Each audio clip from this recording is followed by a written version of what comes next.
नमस्कार.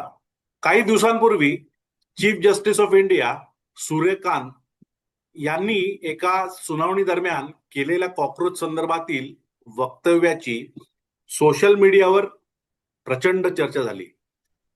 त्या वक्तव्याचा आधार घेत काही लोकांनी स्वतःला कॉक्रोच जनता पार्टी म्हणून सादर केले आणि पाहता पाहता एक मीम मुवमेंट किंवा एक पॉलिटिकल सटायर आणि डिजिटल नरेटिव्ह याचं विचित्र मिश्रण तयार झालं. आता प्रश्न असा आहे की हा खरंच तारुण्याचा फ्रस्ट्रेशनचा आवाज आहे की सोशल मीडियावर चाललेला एक नवीन पॉलिटिकल एक्सपेरिमेंट आहे, देशाच्या डेव्हलपमेंटला टार्गेट करणारा एक नरेटिव्ह आहे, की फक्त व्हायरल कंटेंट बनवण्याचा एक खेळ आहे. याच विषयावरती चर्चा करण्याकरता आज आपल्यासोबत आहेत आबा माळकर. आबा माळकर हे लक्षवेध या चॅनलचे संपादक आहे. आबाजी, आपलं स्वागत. नमस्कार. आबाजी, माझा पहिला प्रश्न आबा तुम्हाला असा आहे की आधी आधी आम आदमी पार्टी होती आणि आता थेट कॉक्रोच पर्यंत आपण आलो आहोत. भारतीय राजकारण अपग्रेड होतंय का पेस्ट्रीसाइड मागतंय, याच्यावर आपला काय विचार आहे? नाही, एक गोष्ट इथे आपण लक्षात ठेवली पाहिजे की भारतीय तरुण हा क्रांती या शब्दाच्या मागे एवढा लागलेला आहे. म्हणजे त्याला मी पण वेगळा नाहीये. म्हणजे मी जेव्हा कॉलेजमध्ये होतो, माझ्यासोबत जी काही तरुण मुलं होती, त्यावेळेसही आम्हाला कोणी सांगितलं की बाबा क्रांती करायची आहे, देशात क्रांती झाली पाहिजे.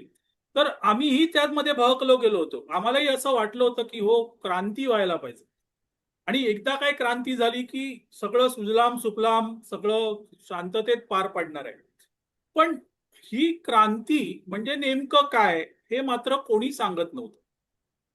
त्या काळात ज्या स्टुडंट मुवमेंट चालायच्या, त्या स्टुडंट मुवमेंट वेगळ्या दिशेने भरकवणारे अनेक राजकीय पक्ष होते. जसे कम्युनिस्ट पक्ष होता, त्यानंतर काँग्रेस होता. आणि ही मंडळी तरुणांना आपल्या आश्वासनाने म्हणा किंवा अन्य गोष्टींनी म्हणा, तरुणांना भूल पाडायचे आणि तरुण त्यांच्या मागे जायचं आणि मग त्या क्रांतीच्या याच्यात आपण भरकटत जायचो. पण आमच्या सुदैवाने म्हणा की आम्ही त्याच्यातून लगेच बाहेर पडलो. अखिल भारतीय विद्यार्थी परिषद ही एक चांगली विद्यार्थी संघटना मिळाली. अशा संघटना तारुण्याच्या रग काढण्यासाठी आवश्यक असतात आणि त्या मात्र योग्य मार्गाने जाणार असतील तर त्या हव्या असतात. तर तर ते आपल्याला आजही बघायला मिळतंय. जागोजागी तरुण त्याला काहीतरी करून दाखवण्याची इच्छा आहे आणि ज्या वेळेस त्याच्या मनात असं भरवलं जातं की तू करू शकत नाहीस कारण तुला करू दिलं जात नाही, त्यावेळेस तारुण्याचं बरोबर. रक्त असतं तो पिसळून उठतो. अण्णा हजारेंचं आंदोलन, त्याच्यामधून आपची निर्मिती झाली. आंदोलनातून जे राजकीय पक्ष निर्माण होतात त्यांचं भविष्य फार नसतं आणि ते आपल्याला आपमध्ये दिसलं. युक्रान नावाचा एक पक्ष होता, तुम्हाला आठवत असेल. त्यांचंही तसंच होतं की जे जे पक्ष आंदोलनातून निर्माण झालेले आहेत त्यांचं आयुष्य फार नसतं. लोक त्यांच्याकडे जातात आणि मग भ्रमनिरास होतो. कारण ही जी मंडळी असतात ती वैयक्तिक स्वार्थासाठीच आंदोलनाशी जोडलेली गेलेली असतात आणि त्यातून मग राजकीय स्वार्थ साधण्यासाठी राजकीय पक्ष काढतात.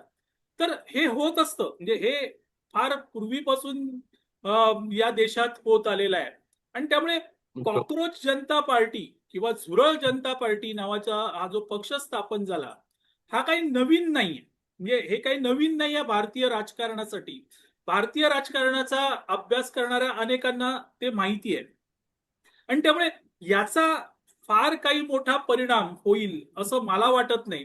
हा, आता या हा पक्ष निघाला, त्या पक्षाला प्रचंड प्रतिसाद मिळाला असं म्हटलं गेलं.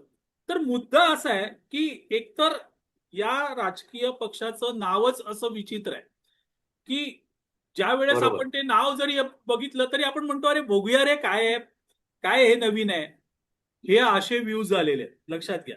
हे काय त्या पक्षामधून फार मोठं काही क्रांती होईल किंवा फार मोठं काहीतरी हाताशी गवसेल असं नाहीये. हे त्या नावाचा महिमा पण आहे.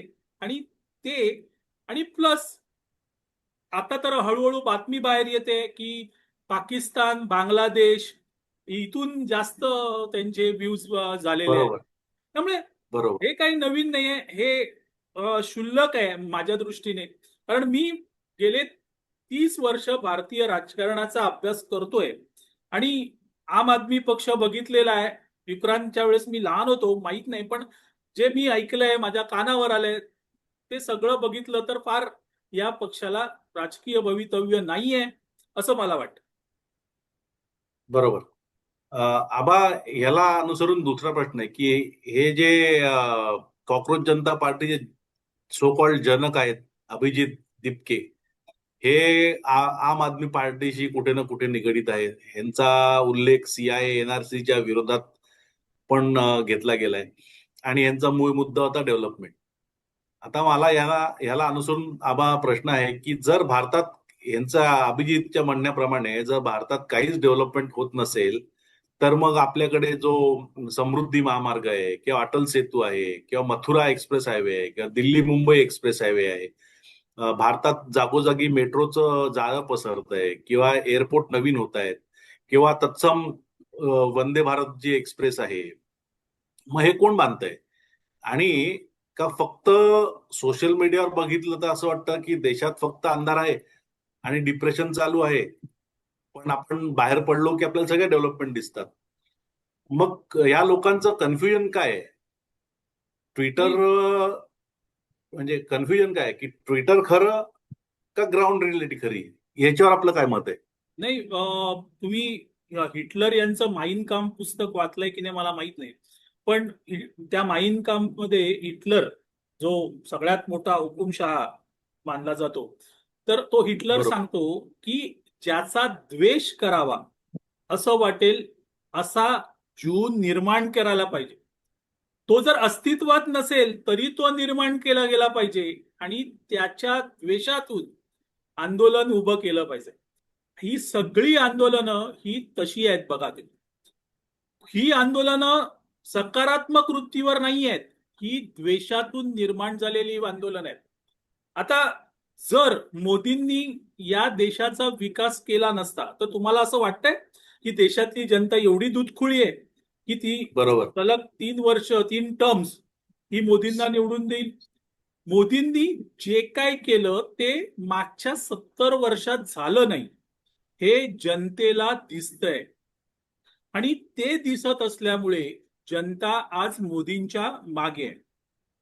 मग रेशनवरचं फुकट धान्य असेल किंवा शेतकऱ्यांच्या खात्यात जाणारे पैसे असतील, या सगळ्या गोष्टी या दिसत आहेत. आणि त्यामुळे या गोष्टींवर जर बोलायला गेलं तर जनता आपल्या मागे येणार नाही. आणि मग मग काय करायचं? तर मग काल्पनिक जीव निर्माण करायचं. जसं हिटलर सांगतो की जर सगळे जीव संपले तर काल्पनिक जीव निर्माण करायचा की ज्याचा द्वेष करावासा वाटेल. तर तसंच झालंय.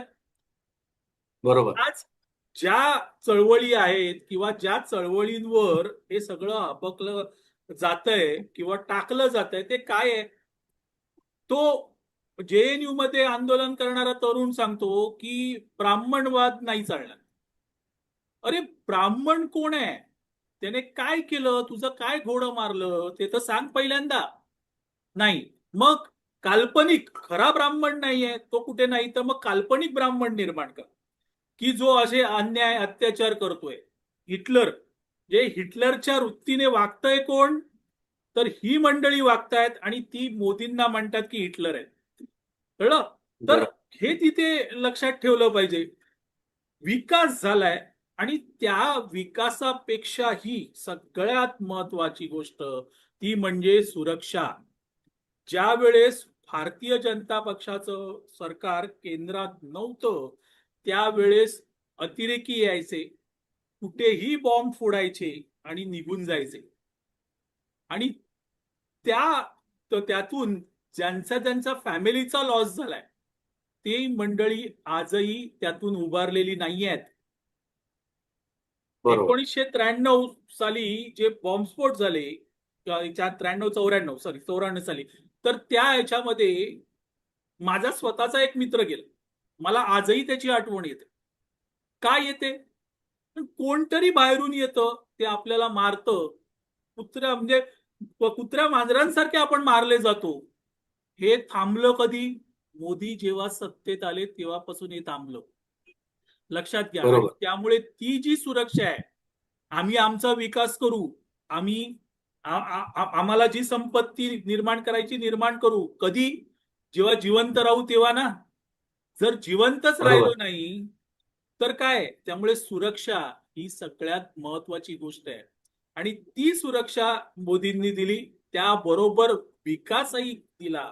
आणि ते या लोकांना बघायचं नाही, कारण ते जर बघितलं तर यांची डाळ शिजणारच नाही.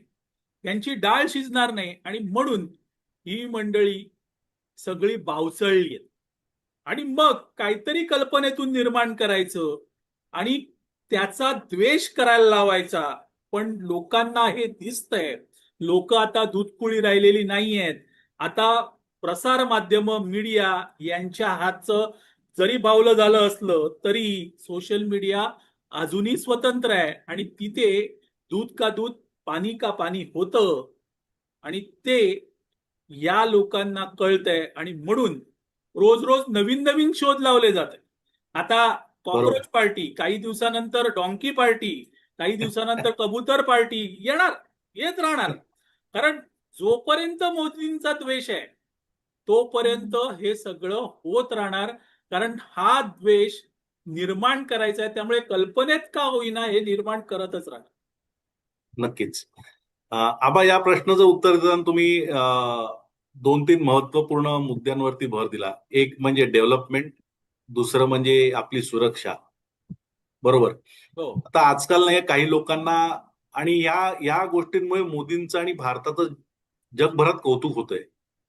पण कसं आहे, आजकाल काही लोकांना भारताचं कौतुक ऐकलं की ऍसिडिटी वाढते, ब्लड प्रेशर वाढतं आणि फ्रस्ट्रेशन एकदम वाढतं.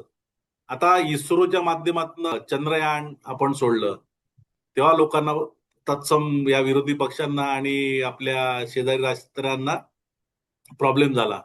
आपली इकॉनॉमी सुदृढ होते, ह्यांच्या पोटात दुखतंय. आपल्या इथे फॉरेन डायरेक्ट इन्व्हेस्टमेंट वाढतायत, ह्यांच्या पोटात दुखतंय. आपल्याकडे रोड डेव्हलप होत आहेत, ह्यांच्या पोटात दुखतंय. आणि मोदींनी काय बोललं तर यांना डबल प्रॉब्लेम. तर असं असताना आबा, हे नेमकं ह्यांची पॉलिटिकल आयडिओलॉजी आहे का ह्यांचा इरिटेशन सिंड्रोम आहे? नाही, कसं असतं माहितीये ना, की दोन प्रकारची माणसं असतात. एक कायम फ्रस्ट्रेशन मध्ये राहणारी माणसं असतात. म्हणजे त्यांना चांगलं हो वाईट हो ते फ्रस्ट्रेशन मध्येच असतात. आणि दुसरी जी माणसं असतात ना, ती कुठेतरी सकारात्मक, मग त्यांच्याकडे काही नसलं तरी चालेल. म्हणजे आज रात्री बरोबर. जेवायला अन्न नाही तरी ते म्हणतात ठीक आहे, रात्री ना उद्या सकाळी मिळेल अन्न. ही सकारात्मकता असते. आणि हे जे सगळे डावे समाजवादी आहेत ना, हे या पहिल्या कॅटेगरीमध्ये येतात. जे फ्रस्ट्रेटेड आहेत त्यांच्याकडे सगळं आहे, आणि सगळं मोदींच्याच कृपेने मिळालेलं आहे त्यांना. असे पण अनेक जण आहेत, पण तरीही ते फ्रस्ट्रेटेड आहेत. नाही, हे चुकीचं आहे. म्हणजे त्यांना असं वाटतंय की आपण फार असं गरिबीत राहिलं पाहिजे. म्हणजे आपण फार गरीब आहोत, दयनीय अवस्थेत आहोत, आणि मग आपल्यावर फार अन्याय अत्याचार होतात. अगदी काही नाही चांगले 4 बेडरूम किचनच्या फ्लॅटमध्ये वगैरे राहतात, गाडी असते, सगळं असतं त्यांच्याकडे, सगळ्या सुखसोयी असतात. पण तरी त्यांना ते वाटत असतं की आपण असं राहायला पाहिजे. आणि तशी प्रत्यक्ष बरोबर. राहण्याची वेळ येते ना, तेव्हा हे शेपूट घालून पळून जातात. कारण ते शक्य नसतं. आता मुद्दा असा आहे की ही सगळी मंडळी जी आहेत, जी डावी आहेत, समाजवादी विचारसरणीची आहेत, यांनी अनेक प्रकार करून बघितले. म्हणजे मीही माझ्या शाळकरी म्हणजे मला कळायला लागलं त्यावेळेस मी त्या या लोकांबरोबरच होतो. तर आम्ही नेहमी ऐकायचो की इंदिरा गांधींना हरवायचं. आता इंदिरा गांधी हरणार, काँग्रेस हरणार. पण निवडणूक झाल्यावर दिसायचं इंदिरा गांधी पुन्हा पंतप्रधान, आमकं पुन्हा काँग्रेस पुन्हा सत्तेवर. मग विचार करायला लागलो की हे करतात काय मग? फक्त इंदिरा गांधी हरणार एवढंच बोलतात, प्रत्यक्ष करतात काय, तर काहीही करत नाही. लक्षात घ्या, प्रत्यक्ष काहीही करत नाहीत. जी लोक पूर्वी कामगारांच्या धार्मिक भावना जपायचे, जे तुम्हाला उदाहरण देतो की कम्युनिस्ट पक्षाने गिरणीमध्ये कामगारांना आतमध्ये सत्यनारायणाची महापूजा घालता यावी म्हणून संप केला होता. आज बरोबर. त्याच सत्यनारायणच्या महापूजेवरून ही ओरडतात सार्वजनिक ठिकाणी नको. म्हणजे ही लोक सर्वसामान्यांच्या नाळेशी कशी तुटत गेली आहेत बघा, कशी तुटत गेली आहेत. आणि तिथे कळतं की यांना काहीही करायचं नाहीये. यांना देश हा तसाच ठेवायचा आहे, जेणेकरून यांच्याकडे लोक येतील, यांना शहाणा, विद्वान, पंडित वगैरे म्हणतील, बस, बाकी काही नाही. मुद्दा असा आहे की हे सगळं होत असताना जो सर्वसामान्य व्यक्ती आहे तो मात्र यांची सगळं नाटकं बघतो. त्याला माहिती आहे, सगळी नाटकं बघतो, पण तो त्यांच्या मागे फरफटत जात नाही, कारण त्याला त्याचं हित कळतं. आणि त्यामुळे मी म्हणेन की सगळ्यात इंटेलेक्च्युअल कोण असेल तर तो सर्वसामान्य माणूस आहे. हा, बरोबर. उद्या तो मोदींच्या मागे ठामपणे का उभा आहे? कारण मी मगाशी 2 मुद्दे सांगितले की एकतर विकास तर आहेत, दुसरी सुरक्षा. ज्यावेळेस यातला एक मुद्दा डळमळीत होईल तेव्हा तो मोदींनाही सोडेल, तिसरा पर्याय निर्माण करेल. जनता पर्याय निर्माण करते, सर्वसामान्य व्यक्ती पर्याय निर्माण करत असतो, आणि तो नक्कीच. आपल्या डोक्याने निर्माण करत असतो. त्यासाठी कोणा झुरळाची, उंदराची, गाढवाची गरज नसते. बरोबर. आबा, यालाच अनुसरून एक हा प्रश्न आहे. हे झुरळ पार्टी स्थापन करणारा तत्सम अभिजित असो किंवा तो ध्रुव राठी असो, हे लोक सोशल मीडियाच्या माध्यमातनं भारत संपलाय, भारताची प्रगती खुंटली आहे असं दाखवतात. पण तुम्ही बघितलं तर यांचे रील्स हे टाकतात ते आयफोन आणि 5Gच्या माध्यमातून ते अपलोड करतात. मग हे नेमकी कुठली क्रांती आहे? म्हणजे ह्यांचे वैचारिक दिवाळखोरी आहे का ह्यांना क्रांती होते तेच, म्हणजे भारतात डेव्हलपमेंट होते हेच दिसत नाहीये? बरोबर. मी ना, या ध्रुव राठी असेल किंवा अजून कोण, जो आता हा कोणतं दीपके वगैरे कोण आले आहेत ते, अभिजित हा अभिजित हा कोण? अभिजित दीपके, ते यांनी, हे जी मंडळी ही आज एवढी मोठी झाली आहेत ना, त्यासाठी मी हिंदुत्ववाद्यांना दोष दे आणि विशेषतः मोदी भक्तांना दोष दे. तुम्हाला खोटं वाटेल की ध्रुव राठी हे हा मला 6 महिन्यापूर्वी कळला. तोपर्यंत ध्रुव राठी कोण हे मला माहीत नव्हतं. आणि मला कळल्यावर मी माझ्या दूधवालीला विचारलं की बाबा तुला ध्रुव राठी माहितीये का? म्हणजे कोण ध्रुव राठी? 4 टॅक्सीवाल्यांना विचारले तर तुम्ही कोण ध्रुव राठी? भाजीवाल्यांना विचारलं. माझ्या दृष्टीने ती दूधवाली, ते टॅक्सीवाले, ते भाजीवाले किंवा रस्ता खणणारे मजूर, हे माझ्या दृष्टीने महत्वाचे आहेत, कारण ते मतदान करतात, लक्षात घ्या. आणि ते देशातली सत्ता पालटतात किंवा त्यांना हवा असलेला माणूस तिकडे आणतात. आणि त्यांच्या दृष्टीने ध्रुव राठी नथिंग आहे, त्यांना माहिती नाही, म्हणजे माझ्या दृष्टीने ध्रुव राठी कोणी नाही, हे पहिलं लक्षात घ्या. आता मग हा कसा पुढे आला? तर मग अरे तो करतोय, करू दे ना, टाकू दे ना, कोण बघतंय त्याचं? जे त्याचे फॉलोअर्स आहेत, कोण डावे आहेत, कोण समाजवादी आहेत, तेच बघतील ना. तुम्ही का जाता त्याच्या बरोबर. व्हिडिओवर बघायला? जाऊ नका. तुम्ही अर्धे अधिक टीआरपी तर ह्या मोदी भक्त आणि हिंदुत्ववादी त्यांना देतात. जाऊ नका ना. बरोबर. कशाला तुम्ही तुमचं डोकं फिरून घेता? तुम्ही जाणं टाळा. तो एका फटक्यात खाली येईल की नाही बघा. तेच नक्कीच. हे दिपकेच आहे. हा, तुम्ही गेलात तिथे म्हणून प्रसिद्ध झालं ना. अरे बोलू नका. जास्तीत जास्त एक झुरळ, एक पायातली चप्पल दाखवा त्याला, बस. आमच्याकडे झुरळ बेगॉन स्प्रेने मारत नाहीत. आमच्याकडे झुरळ हिटने मारत नाही. आमच्याकडे सर्वसामान्यांच्या घरात झुरळ हे चपलानेच मारलं जातं. हे लक्षात ठेवा. आणि नक्कीच. तसं नक्कीच. जर चपलाने मारलं गेलेलं झुरळ असतं, ते मग पण नाही काढत हो. कोणतरी आता आदित्य बरोबर. ठाकरे म्हणाले होते की आता मी इंटरव्ह्यू बघत होतो की झुरळ आहे ते कधीच मरत नाही. बाबा तू बरोबर आहे, तू महलात राहणारा माणूस आहेस, बंगल्यात राहणारा माणूस आहे, तू हिटने मारत असशील म्हणून तुझी झुरळं मरत नसतील. आमच्याकडे झुरळ चपलानेच मारतात, त्यामुळे झुरळ हे आमच्याकडे मरतो, आम्ही त्याला मारतो. मुद्दा असा आहे की ध्रुवराटी असतील किंवा दिपके असेल, हे हे ढोंग आहे, हे ढोंग आहे. आणि ते ढोंग कुठेतरी आर्थिक सहाय्यतेने उभं करण्यात आलेलं आहे आणि ते करत राहणार, ते बोलत राहणार. आपण त्याला किती महत्व द्यायचं हा मुद्दा आहे. त्यापेक्षा ज्या वेळेस एखादा गरीब आपली प्रतिक्रिया देतो त्याच्याकडे लक्ष द्या, कारण तो नक्कीच. मतदार आहे, तो मतदानासाठी येणार आहे आणि तो सत्ता घडवणार आहे, सत्ता बिघडवणार आहे. आणि हे माझं सगळ्या मोदी भक्तांना, सगळ्या हिंदुत्ववाद्यांना सांगणं आहे की तुम्ही तिथे लक्ष द्या, मग मोदी कायम पंतप्रधान पदावरच राहतील. बरोबर. म्हणजे आबा, ह्यालाच अनुसरून पुढचा प्रश्न असा आहे की म्हणजे वायफाय बंद झालं की या झुरळ पार्टी, माकड पार्टी, डॉंकी पार्टी यांचं जी क्रांती आहे ती समाप्त होते, किंवा इंटरनेट घरातलं स्लो झालं, किंवा यांच्या आयफोन आणि मोबाईलची बॅटरी कमी झाली आणि या कॉफी शॉप मध्ये बसून हे उपद्व्याप करतात ते बंद पडले, की यांची जी काय क्रांती आहे ती बंद होते थोडक्यात. तर म्हणजे ह्याला एक मार्मिक प्रश्न असा आहे की ह्यांच्या क्रांतीपेक्षा आपलं मोबाईलचं चार्जर महत्वाचं आहे. नक्कीच. आणि कसं आहे की मोबाईल किंवा इंटरनेट हेच त्याचं माध्यम आहे ना, पण मोबाईल किंवा इंटरनेटने क्रांती होईल आणि आपल्या देशात म्हणजे भारतात क्रांती होईल असं तर मला अजिबात वाटत नाही. हा, ग्राउंडवर काम करणारी संघटना हवी असते. आज तुम्ही लक्षात घ्या, भाजप सत्तेत का आला?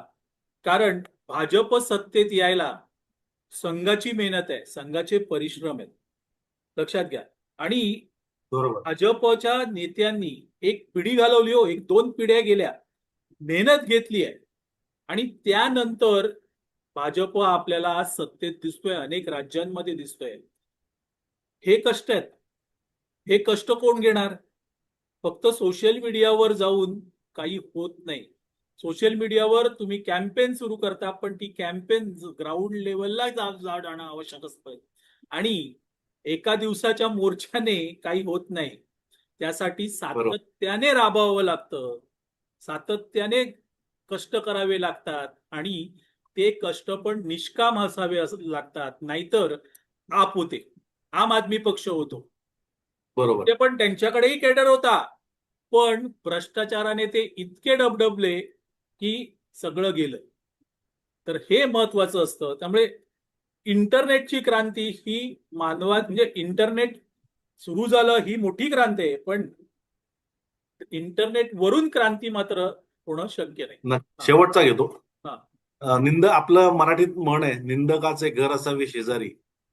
तर आबा, कन्स्ट्रक्टिव्ह क्रिटिसिझम आणि कायम देशाबद्दल निगेटिव्हिटी जे पसरवतात यांच्यामध्ये फरक कसा ओळखायचा? नाही, लक्षात घ्या की अ, भ्रमित होणं हा अ, तात्कालीन परिणाम असतो, तो काही दीर्घकाळ नसतो. आणि आपल्याला भ्रमित करणारे आपल्या आजूबाजूला सातत्याने असतात. आपण भ्रमित झालो हे मोठ्या मनाने मान्य करायचं आणि पुन्हा कामाला लागायचं, हाच त्यावरचा एक पर्याय आहे. पण जर भ्रमित करून तुम्ही सत्ता हस्तगत करू पाहतात, तुम्ही जर राज्य हस्तगत करू पाहतात, तर ते होत नाही आणि दीर्घकाळ तर ते होणारच नाही. कारण भारतीय जनता, जी सर्वसामान्य जनता आहे, ती भोळी आहे, भाबडी आहे, पण ती मूर्ख मात्र अजिबात नाहीये. ती सारासार विचार करते आणि यावर माझी श्रद्धा आहे आणि तेच भारतीय जनतेने दाखवते. आबा, एक शेवटचा प्रश्न. आजकाल काही लोक आजकाल काही लोकांचं फुल टाइम काम म्हणजे काय? सकाळी उठायचं, सरकारला शिव्या घालायच्या, त्याच्यावर रील्स टाकायचं आणि झोपायचं.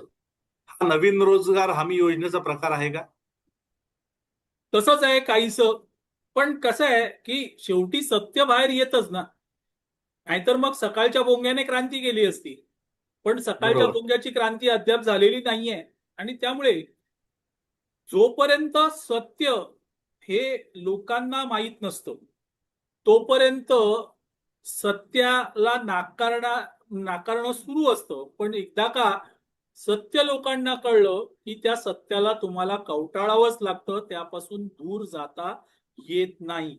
आणि तेच बरोबर. भारतीय राजकारणाचं सार आहे.